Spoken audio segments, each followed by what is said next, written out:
Dear parents, dear students, என்னிடம் அதிகமான சகோதரர்கள் வேண்டிக் கொள்கிறார்கள், கலந்துரையாடுகின்றார்கள். நான் பேசும் விடயங்கள் அதிகமாக நடைமுறையோடு சம்பந்தமில்லாத விடயங்களை தான் நான் பேசுவதாக கூறுகிறார்கள். அதாவது கல்வி சம்பந்தமாக, கல்வி டியூஷன் சம்பந்தமாக, மாணவர் ஆசிரியர் உறவு சம்பந்தமாக, மாணவர்களின் கல்வி மேம்பாடு சம்பந்தமாக, உயர்கல்வி சம்பந்தமாக, 3ஆம் நிலை கல்வி சம்பந்தமாக, பொதுக்கல்வி சம்பந்தமாக என நான் பேசுவது நடைமுறைக்கு கண்டெம்பரரி சிச்சுவேஷன், நடைமுறை நிலைமைகளுக்கு உரியதல்ல என்பதாகவும், நடைமுறை விடயங்களையும் நீங்கள் பேச வேண்டும் என்றும் அதிகமானவர்கள் வேண்டிக் கொள்கிறார்கள். அந்த அடிப்படையில் நான் நடைமுறை விடயம் சம்பந்தமாக சிறு விடயங்களை பேசலாம் என்று நினைக்கின்றேன். அதாவது இன்றைய காலத்தில் மிக அண்மை காலம் முதல் நடைமுறையில் உள்ள விடயம் தான் ஈரான், இஸ்ரேல், அமெரிக்கா தொடர்பான போர் மூண்டிருப்பது. இது சம்பந்தமாக நாம் சில விடயங்களை பேசுவதிலும் பார்க்க, பேசாமல் இருப்பது சிறப்பாக அமையும் என்பதால் அந்த விடயங்களை அதிகமானவர்கள் பேசுவதில்லை. மனதில் அது தொடர்பான கவலையும் ஆதங்கமும், உலக நியதி சம்பந்தமான, உலக நீதி சம்பந்தமான, உலகின் உண்மைத்தன்மை சம்பந்தமான, உலக நடைமுறைகள் சம்பந்தமான கவலைகள் மனதுக்குள் இருந்தாலும் அவற்றை பேசுவதில் எந்த அர்த்தமும் இல்லை என்பதால் நாம் மௌனித்திருக்கின்றோம். அந்த மௌனம் பெருமதியானதுதான் பேசுவதிலும் பார்க்க. ஏனென்றால் உலகம் ஒருபோதும் சரியான பாதையில் நீதி நியாயம் என்ற அடிப்படையில் சென்றதில்லை. மனிதனின் இயல்பும் இருக்கின்றது.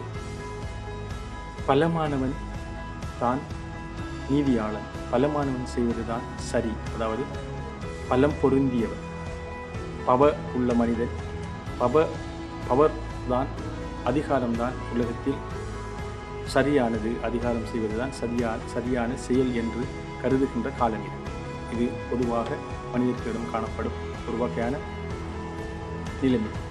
இருந்தாலும் உலகத்தில் இன்று நடைபெறுவது நாகரீகங்களுக்கு இடையிலான மோதல் என்று சாமுவல் ஹண்டிங்டன் எப்போதோ கூறிவிட்டார். வரலாற்று ஆசிரியர் அவர் சொல்கிறார், உலகத்தில் நாகரீகங்களுக்கு இடையிலான சிவிலைசேஷன் போர், நாகரீகங்களுக்கு இடையிலான போர் என்று சொல்கிறார்.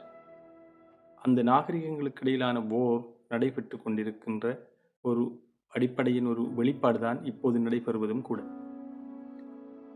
உலகத்தில் முஸ்லிம்கள் அதிகமானவர்கள் வாழ்ந்து கொண்டிருக்கின்றார்கள். முஸ்லிம் 4இல் 1 முஸ்லிம். உலகத்தில் உள்ள 4 மனிதர்களில் ஒரு மனிதன் முஸ்லிமாக இருக்கின்றார். இருந்தாலும் பல்வேறு விதமான இன்னல்கள், துன்பங்கள், துயரங்கள் எல்லாமே அவர்களுக்கு வந்து கொண்டிருக்கின்றது. அவர்கள் பல்வேறு அடிப்படையில் பிரிந்தும் காணப்படுகின்றார்கள். அவர்களிடம் பல்வேறு விதமான பண்பியல் மாற்றங்கள் வர வேண்டி இருக்கின்றது.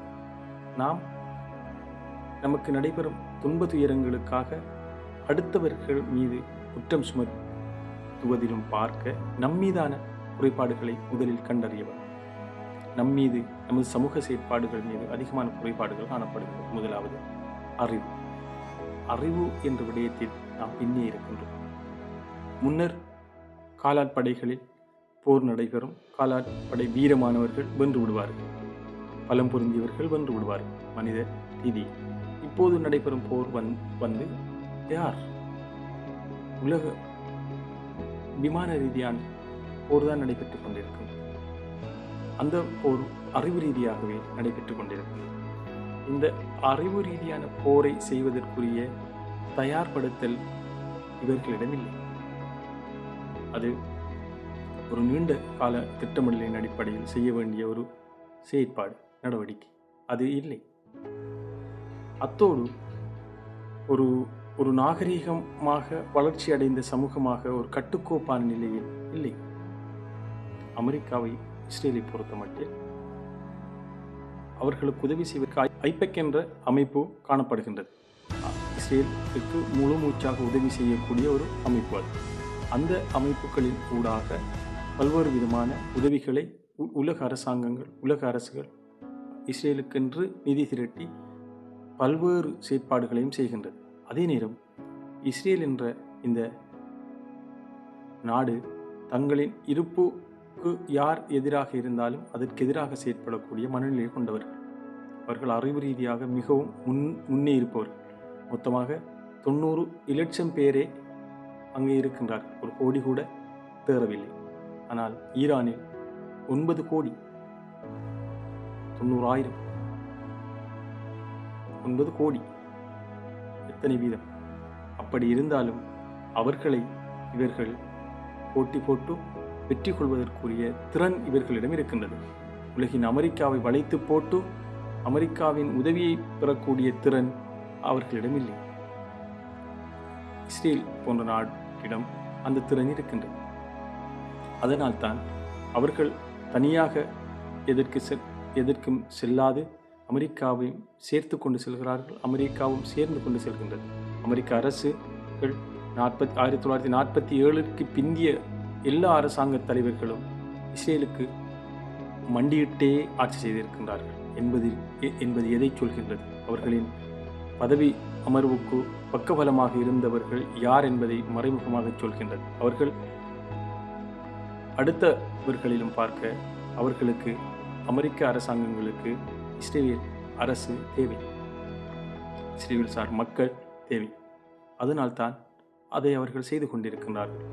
இது ஒரு சிக்கலான விடயம். அதே நேரம் முஸ்லீம்களுக்குள் பாருங்கள், எல்லோரும் முஸ்லீம்களாக இருந்தாலும் 50க்கும் மேற்பட்ட முஸ்லீம் நாடுகள் இருந்தாலும் எல்லோரிடமும் ஒரே கொள்கை, ஒரே ஓரிரை கொள்கை இருந்தாலும் அவர்களுக்குள் ஒற்றுமை என்ற விடயத்தில் நிறைய வேறுபாடு இருக்கின்றது. ஒருவரை ஒருவர் ஏற்றுக்கொள்ளக்கூடிய மனோநிலையில் அவர்கள் இல்லை. இந்த நேரத்தில் அவர்கள் போர் செய்வதற்கு ஒற்றுமைப்பட்டு செய்வார்களா என்ற ஒரு வினா இருக்கும். ஈரானுக்கு கூட எதிரிகள் என்று அமெரிக்கா இஸ்ரேலிலும் பார்க்க ஈரானை அண்மித்த மத்திய கிழக்கில் உள்ள எல்லா நாடுகளும் அவர்களுக்கு எதிரியாகவே இருக்கின்றார்கள். அவர்கள் பாரசீகம் என்பது ஒரு நீண்டகால வரலாற்றை கொண்ட ஒரு நாகரிகம். அவர்கள் போர் செய்வதற்குரிய திறன் இருந்தாலும், ஸ்கில்ஸ் இருந்தாலும் தந்திரம் அவர்களுக்கு இருக்காது. ஏனென்றால் அவர்கள் ஆத்மீகத்தை அதிகமாக நம்பும் ஒரு சமுதாயம். இறைவன் எம்மை காப்பாற்றுவான், இறைவன் எமக்கு உதவி செய்வான், இறைவனே எல்லாவற்றையும் நடாத்தி கொண்டிருக்கின்றான் என்று 100% நம்பும் ஒரு சமுதாயம். அவர்களுக்கு தந்திரங்கள், மந்திரங்கள், அடுத்தவர்களை சீண்டுதல், அடுத்தவர்களுக்கு உள்ளால் ரகசியமாக சென்று பணத்தை கொடுத்து அவர்களுக்கு சார்பாக வேலை வாங்குதல் போன்ற தந்திரோபாயங்கள், தந்திரமான செயல்களை அவர்கள் ஒருபோதும் செய்வதில்லை. செய்யக்கூடிய நிலையில் அவர்கள் இல்லை. ஆனால் மொசாட் போன்ற இயக்கங்கள் அவர்களின் நாடுக்குள் ஊடுருவி அவர்களுக்குள்ளாலேயே அவர்களின் பெரிய பெரிய இராணுவ தளபதிகளையே அவர்கள் விலைக்கு வாங்கி அந்த கைங்கரியங்களை இலகுவாக செய்து கொண்டிருக்கின்றார்கள். ஆனால் இந்த கைங்கரியங்களை ஈரானிய நாகரிகம் செய்வதில்லை. அவர்களுக்கு செய்வதற்குரிய நம்பிக்கை அவர்களிடம் இல்லை என்று சொல்லலாம். எனவே பல்வேறு விதமான சிக்கல்கள். ஈரானை அண்டியுள்ள நாடுகள் அவர்களுக்கு ஆதரவில் இல்லை. எல்லோரும், உலகத்தில் உள்ள எல்லோரும் அதிகாரத்தில் உள்ளவர்களுக்கு தான் ஆதரவு தெரிவிக்கின்றார்கள். அதிகாரமே சரி என்று எல்லா மக்களும், உலகத்தில் காணப்படும் 90 விதமான மக்கள் சொல்கிறார்கள். அதுதான் மக்களின் இயல்பும் கூட. எனவே இவ்வாறான பல்வேறு விதமான சிக்கல்களில் இந்த போர் நடைபெற்று கொண்டிருக்கின்றது.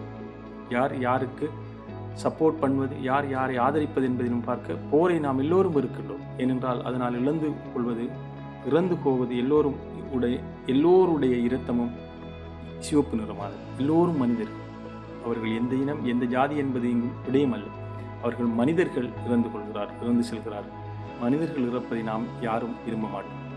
எனவே போரை நாம் நிறுத்த வேண்டும். போர் அவசியமற்ற ஒரு செயற்பாடாக இருக்கின்றது.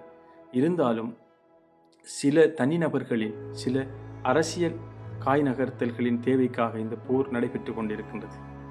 போரை முடுக்கிவிட்டு கொண்டிருக்கின்றார்கள். அந்த போரின் ஊடாக அவர்களின் சில நேரங்களில் கூட, அந்த நேரத்தில் பில் கிளின்டன் போன்றவர்கள் மோனிகா விடயத்தை மறைப்பதற்காக ஈராக்கோடு யுத்தம் செய்ததை போன்று இந்த எப்ஸ்டைன் ஃபைல் விடயங்களை மறைப்பதற்காக கூட இந்த நேரத்தில் இந்த போரை அவர்கள் ஆரம்பித்திருக்கலாம் என்றும் உலகம் எதிர்பார்க்கின்றது, சந்தேகிக்கின்றது.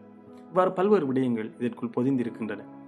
ஆனால் இந்த தருணத்தில் நிறைய முஸ்லிம்கள் நினைத்து கொண்டிருக்கிறார், அவர்கள் அபரிமிதமாக ஆத்மீக விடயங்களை நம்புபவர்கள்.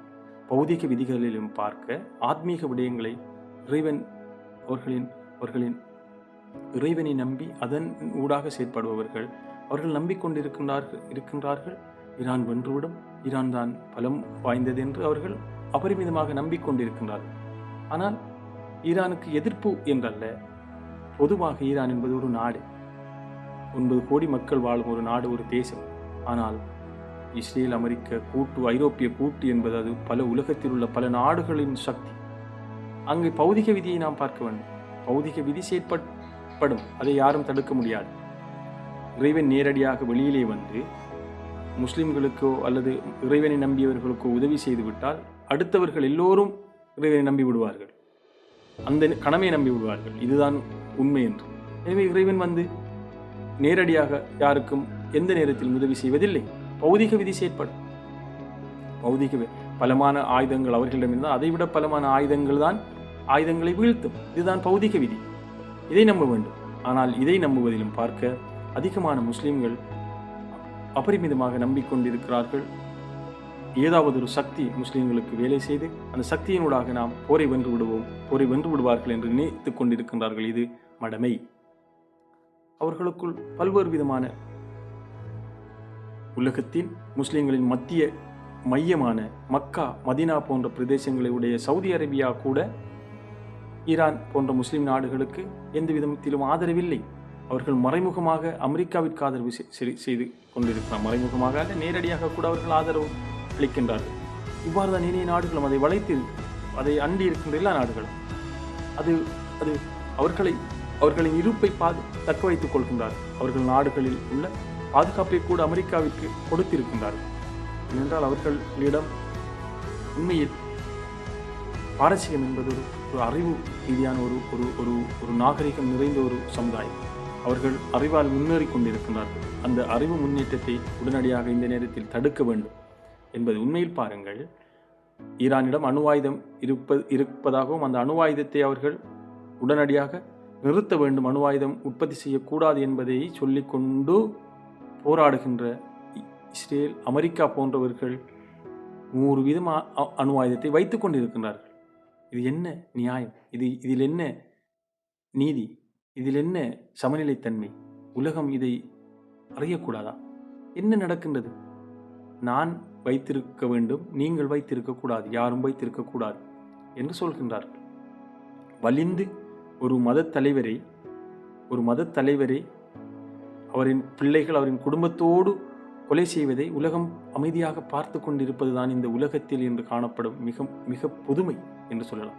எந்த ஒரு மத தலைவராயிருந்தாலும் அவர் நேரடியாக ஆயுதம் களத்தில் ஆயுத சீருடை அணிந்து போராடிய ஒரு நபரல்ல கொள்வதற்கு.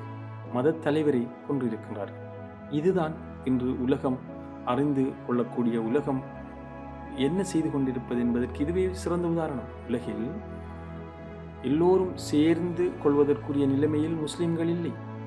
எல்லோரும் சேர்வதற்குரிய எந்த சமிக்ஞையும் தென்படவில்லை. அதே நேரம் அவர்களிடம் போரை வெற்றி கொள்வதற்குரிய அறிவு பலமும் அவர்களிடம் இல்லை. இப்போது நடைபெறும் போர் நாலேஜ் போர். இது ஒரு நாலேஜ் சம்பந்தப்பட்ட போர். அறிவு தான் ஒரு பலமான விமானத்தை உருவாக்கின, அதைவிட பலமான விமானம் தான் எம்மிடம் இருக்க வேண்டும். அப்போது நாம் வெல்லலாம். இறை நம்பிக்கை ஊடாக போரை வெல்ல முடியாது. இறை நம்பிக்கை இருக்க வேண்டும். இறை நம்பிக்கை ஊடாக போரை ஒருபோதுமே வெற்றி கொள்ள முடியாது. சமபலமான பௌதீக விதியின் அடிப்படையில் தான் வெற்றி கொள்ளலாம். இந்த நம்பிக்கை உலகில் உள்ள அதிகமான முஸ்லிம் நபர்களிடம் இல்லை. அதை பேசினால் எம்மை மடையர்கள் என்று சொல்வார்கள். இதுதான் இன்றைய நிலைமை. அதே போன்று சூழ்ச்சி செய்வதற்குரிய மொசாட் போன்ற அமைப்புகள் முஸ்லிம் முஸ்லிம்களுக்கு எதிராக என்ன செய்யலாம் என்று மகாநாடு கூடி அதற்குரிய முடிவை எடுத்து அதை செயற்படுத்துகின்றார்கள். இரகசியமாக அதே ஈரானில் உள்ள மக்களை பணம் கொடுத்து வாங்கி அவர்கள் ஊடாக தகவல்களை எடுத்து துல்லியமாக உரியவர்களை கொள்கிறார்கள். ஆனால் அதே போன்று துல்லியமாக கொள்வதற்கும் துல்லியமாக அதே போல் ரகசிய தகவல்களை பெறுவதற்கு எந்த மெக்கானிசமும் ஈரானிடம் இல்லை. அது செயற்படவில்லை. அது செயலிழந்து காணப்படுகின்றது.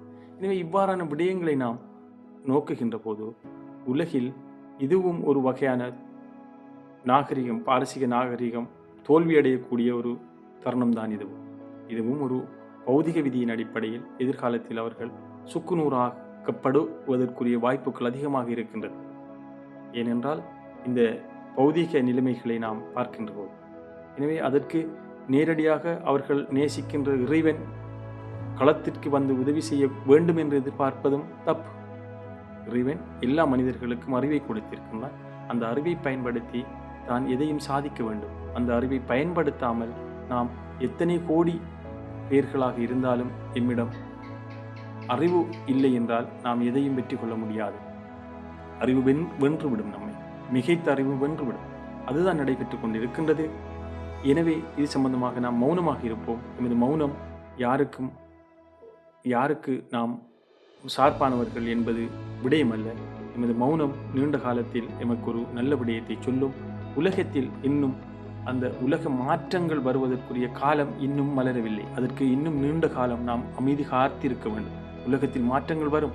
ஒவ்வொரு நாகரிகமும் அழிந்து புதிய ஒரு நாகரிகம் உலகத்திலே தோற்றம் வரும். அதற்கு காலம் இன்னும் இருக்கின்றது. இது வல்ல தருணம். இதுவல்ல உலக நாகரிகம் மாற்றம் அடைவதற்குரிய தருணம். இந்த உலகை ஆளும் இந்த அமெரிக்க நாகரிகம், ஐரோப்பிய நாகரிகம் தான் நிலைத்திருக்கக்கூடிய காலம். இது ஒரு காலத்தின் பின்னர் இந்த மாற்றம் வரக்கூடிய வாய்ப்புகள் இருக்கின்றது. எனவே இது சம்பந்தமாக சாதாரணமாக சிறிய விடயங்களை பேசலாம் என்பதற்காக நான் இந்த விடயங்களை பேசினேன். இது சம்பந்தமாக உங்களின் கருத்துக்களை பகிர்ந்து கொள்ளலாம் என்று கூறி விடைபெறுகின்றேன்.